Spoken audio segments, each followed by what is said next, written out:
right, welcome all. We're so glad you're here to join us on our first part of the Oregon Tilth SOE Strengthening Organic Enforcement webinar. We really appreciate you joining us. This is the first part of a four-part series. So we're going to have more to come monthly. We're going to cover, just to get to the point, some basic topics today about who needs to be certified, fraud prevention, which is a big part of the spirit behind this rule, and calculating percentage of ingredients in your products. So grab a cup of hot cocoa or your beverage of choice, sit back for some casual conversation and hopefully some fun. We have with us here today Connie Carr, our Director of Certification at Oregon Tilth, who probably many of you are familiar with.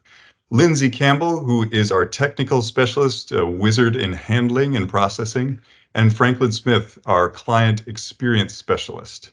I'm Levi Fredrickson. I'm our Applicant Experience Specialist. So we're glad to be with you. Thanks for making time, and we're going to kick it off here. Go ahead, Connie. All right, thanks so much, Levi. Hi, everybody. Hope you're doing well today. I just wanted to take a moment and just provide a little bit of background on the Strengthening Organic Enforcement Rule.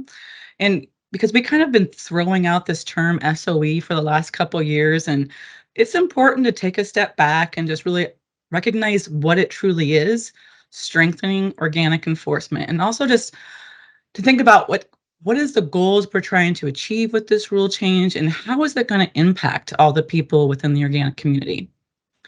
And I don't know about you all here today and what you were all doing in 2002, but I was working for OTCO at the time, helping to implement the NOP regulations. And 20 years ago, I think I can remember maybe one or two organic importers of organic fruit that we worked with back then. And that's really changed in the last 2 decades.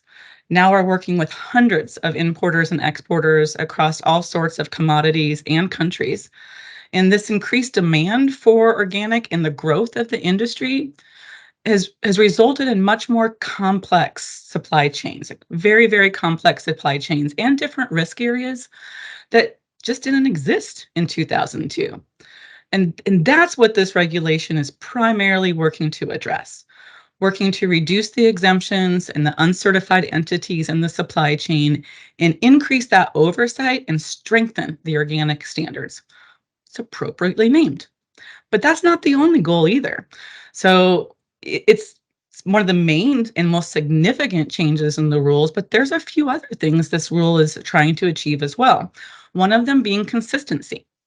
We've all learned over the years where there are differing interpretations of sections of the regulations, and that's led to inconsistencies across certifiers. And the SOE ruling is really working to help clarify and clear up those inconsistencies so that all certifiers are working in the same way and there is consistency with all the certified operations. It's also pushing forward several 2018 Farm Bill priorities, including the reducing the uncertified entities in the supply chain, but also the requirement for import certificates and increasing authority to oversee all certification activities. And finally, it's also working to incorporate several recommendations from the National Organic Standards Board, including grower group standards, standardized certificates of operations, and fraud prevention, just to name a few. So this is the most significant change in the organic regulations since their inception in the United States in 2002. And while sometimes it's hard to get through all the details and accept all that these changes are coming at us right now, it truly is a pretty darn exciting time to be part of the organic community. Yes, it is indeed. And yeah, thank you, Connie, for that amazing explanation and overview. And we're really looking forward to diving into that topic and all the other topics that you mentioned in this webinar and our next 3 ones. So one of the things that you mentioned was just how this rule really focuses on reducing the number of uncertified entities in the supply chain. I was hoping either Lindsay or Connie, you could just elaborate on that a little bit more and just tell us what that means. Yeah, I'll be glad to. The new regulation, it reduces the number of uncertified entities in the supply chain, which really just makes it so the amount of oversight and the inspections and the mass balances that are performed for certified entities, it kind of evens the playing field. So all parts of the supply chain are regulated in the same way and have the same expectations and the same oversight. And so currently, and as of, I think 2017, it was, the NOP identified as fraud from incoming products from overseas. And so OTCO responded by creating a policy where uncertified brokers and importers had additional restrictions, and there were more requirements for the documentation required. And then it kind of expanded from that. And so currently, all certified operations who are sourcing from uncertified suppliers have to provide affidavits and documentation all the way back to the last certified supplier. And this is creating a hardship, and it's creating a lot of extra work for our clients who are doing the right thing, who are doing their part of keeping integrity in the supply chain. So now the expansion of or eliminating a lot of the exemptions is just furthering the oversight that the NOP has from farm to the product on the shelf.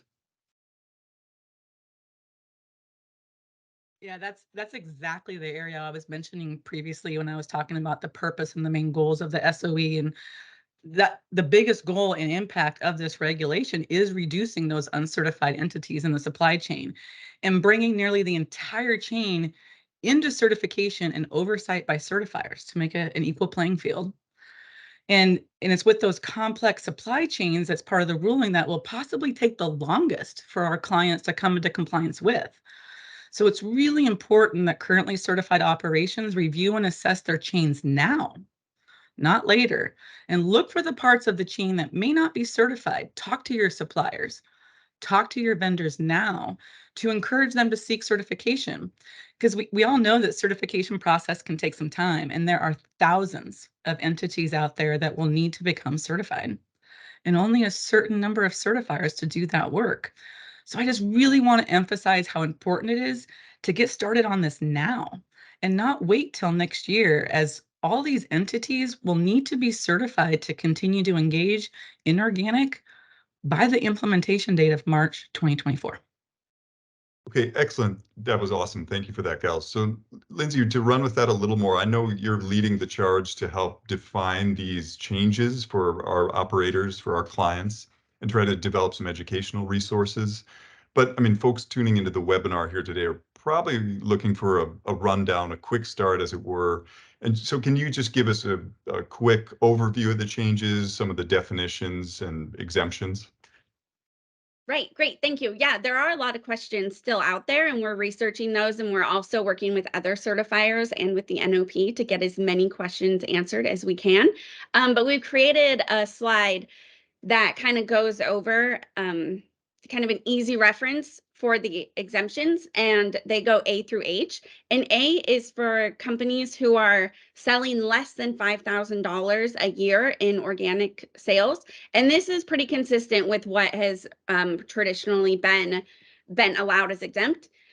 B is for retail with no organic processing. So an example of that would be grocery stores where everything is already prepackaged. And then we go down to C, where you have retail with organic processing at the point of final sale. And these are grocery stores. Like, for instance, if you have a produce counter, they can cut an organic watermelon and sell cut watermelon at that point of sale. And so currently you would have to have a certification as a retailer to do that. So this actually is kind of reducing the requirement there. So as long as you're selling it where you're processing it, meaning cutting it in this case, then that is allowed. If we go down to D, less than 70% organic products only, we call these label declarations only. So if products are less than 70% organic and it only has organic in the ingredient statement, no other organic claims, then that will continue to be exempt from certification. Exemption E, receipt, storage, and distribution, non-retail. And this is kind of where it gets more confusing when we're talking about distribution and whether things are retail packaged or not retail packaged. Specifically in E, it's allowing that the containers or the product must be received enclosed in sealed tamper evident packages or containers, and they must remain in those tamper evident packages or containers. So this also is very specific in that it does not allow buying or selling. So these would be like your third-party logistics warehouses where you're just bringing in and then shipping out on behalf of somebody else who owns the product. And then if we go down to F, F is for receipt, storage, and distribution of retail packaged products. Retail being that it's the same requirements that it has to remain in the container that's tamper evident, and it must remain in the same container, but it includes buying and selling when it's in retail containers. So this would kind of be big internet shoppers that can still be buying and selling. So that remains exempt, but it has to be tamper evident and it has to remain in the same package. If we go down to G, customs brokers and logistics brokers kind of are hand in hand, where it's just coordinating the documentation, not taking possession. And so just people who are coordinating either the import, export, or freight forwarders who are only facilitating the storage and transport of products. And then also for the new definitions, where we have changed the definition or clarified the definition in 205.2. The first change is the definition of handle. And so it includes now, if it's going to be on our slide, but it's going to include trading, facilitating trade, importing, exporting, both of those are new, combining loads, aggregating, culling, conditioning, treating, packing, containerizing, storing, receiving, or loading. So this is important because when we talk about transport is still going to not require certification. However, loading and receiving does. So it's possible to be an exempt operation that is providing handling activities, in which case they would need to be certified. And then the next definition, handler, which is consolidated to any person that handles organic products, except final retailers that do not process. Handling operation is the operation that handles organic products except final retailers of products that are not processed. And then retail establishment, they went from retail food establishment and are just simplifying it to retail establishment. So it is just restaurants or delis or whoever's making food within a retail establishment.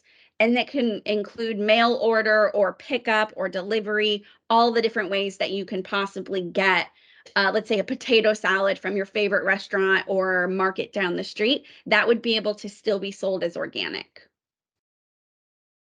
Thank you so much, Lindsay. That was a lot of changes, it sounds like, and I know that's a lot to process. So just encourage everyone to take a breather after that. But I guess just to bring it back into the real world a little bit, I was wondering, as a follow-up question, if you could just give us a couple like real world examples of these changes, thinking like an importer, broker, warehouse, that type of thing, just so we could kind of see it in our mind's eye. Yeah, absolutely. And I think I'll go back and forth with Connie on this. Importers and exporters are going to have to be certified. The SOE is requiring that import certificates are all issued by certification bodies through the Organic Integrity Database. We're not entirely sure what that's going to look like yet, and we have a webinar coming up that is going to go over that. But we do know that you will have to be certified in order to get a certificate issued. So importers and exporters, absolutely. The next bulk grains transloaded from rail car to truck. That would also be an example. Like I said, if you are transferring from truck to truck, that is still going to be part of the transport. However, if you are storing it, so if you're going from truck to building or building to truck, that is going to have to be certified. Another case, brokers of grains, again, it depends. It really depends on what you're doing. And part of it is that there are going to be parts of your operation that do not require certification, but then one part that technically falls within handling the new definition, which means that that part has to be certified. So even if partial parts of your operation are certified, that might be the case. In which case we would probably suggest that you go ahead and just get fully certified just to close any gaps in your system. Another example might be storage warehouses that are only storing finished products in sealed containers. And again, it comes down to it has to be tamper evident. It has to be sealed in tamper evident packaging. So it really is risk-based. And they have defined the risk that things that are in containers to be sold, retail containers, are at lower risk, as opposed to things that are going to be further processed into something else. Right. So you can kind of think about it if it's sealed, tamper evident, lower risk, there may be a chance that it remains exempt during the activities under that operation. But if it's bulk, if it's unpackaged grains, you might want to look closely because it's likely going to need some level of certification or oversight in that area. The other point I wanted to make too, Lindsay, is we've been talking a lot about exemptions and who doesn't have to be certified. I wanted to make a point that just because an operation is exempt and doesn't have to be certified doesn't mean they can't choose to be certified and strengthen up that supply chain as well. So as a buyer, a part of your supply chain, you might want to say, hey, I want my full supply chain certified. I want a really strong, really robust certification throughout my supply chain. And you may want to ask your vendors and your storage operations to just go ahead and get certified, even if they are exempt. Awesome, awesome. That was really helpful, gals. And to that end, I've read a ton and heard a ton about fraud prevention and about traceability. Um, it's still not entirely clear to me, like, is the onus on the certifier? Is this traceability stuff more for the certifiers to worry about? Or do our clients have to worry about this too, the people we certify? Well, it's really up to everybody. Everyone who's handling organic products, everyone who's buying, selling, using it in processing. The NOP, they have defined a new term, organic fraud, and the new requirements, they do impact operations. So all operations are going to have to ensure traceability within their operation back to the last certified operation and from the purchase to the sale or transport. They're also going to have to maintain an OSP that describes practices and procedures used to prevent fraud and to verify the status of organic suppliers and products. We pretty much always require this already, so it's not going to be a big impact on OTCO clients. So that is a good thing. And we'll also be updating our OSP to ask additional questions about fraud prevention specifically and how they're monitoring suppliers. A great resource is the OTA Fraud Prevention Program. If you have a complex supply chain, please look into this. They already have it down where they have a program that you can get certified to. Yeah, it's a good already laid out program. And you can get a lot of resources and insight from that. I wanted to respond to you, Levi, and you asked about certifiers. And this new term with fraud prevention is definitely going to have an impact on certifiers as well as the operations we certify. Because not only will the operations have to comply, like Lindsay mentioned, but certifiers are also now going to be required to conduct risk-based traceability audits. And we're going to have to work together across certifiers and actually share information and records and documents with amounts and quantities of shipments and details to really do that complete supply chain audit. And we're going to be working to further develop our own procedures internally on how we identify high-risk operations, because we're going to have to do additional oversight on those high-risk operations. And what that might look like is additional desk audits where we're actually requesting files and documents to do a mass balance or traceability exercise. We may be verifying quantities sold to other buyers or vendors, or it might mean additional audits and inspections as well for those operations that are defined as high risk. So it's definitely going to be impacting certifiers as well as our workload. But so I did want to mention that we're working to build out what the fraud prevention plan might look like and our risk-based oversight might look like. And that will be a highlight in one of the other upcoming webinars of this 4-part series as well. And we'll dive deeper into that in that webinar.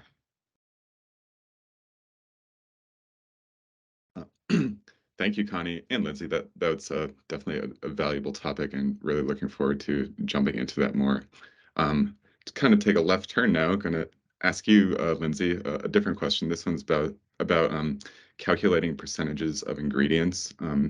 So I saw that there was on the list of changes, there are going to be some changes about how to calculate the percentage of your organic ingredients in your multi-ingredient products, but we haven't really heard much about how that's going to affect like current clients who already have formulated processed products. Can you just talk about that a little bit, and how that's going to affect some operations and what they're going to need to do, if anything?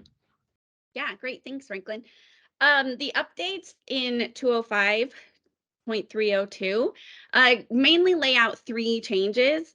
Number 1, it clarifies how you're supposed to calculate the organic content of an organic product. You take the total net weight or volume of the organic content, and then you divide it by the total weight of the entire product at formulation.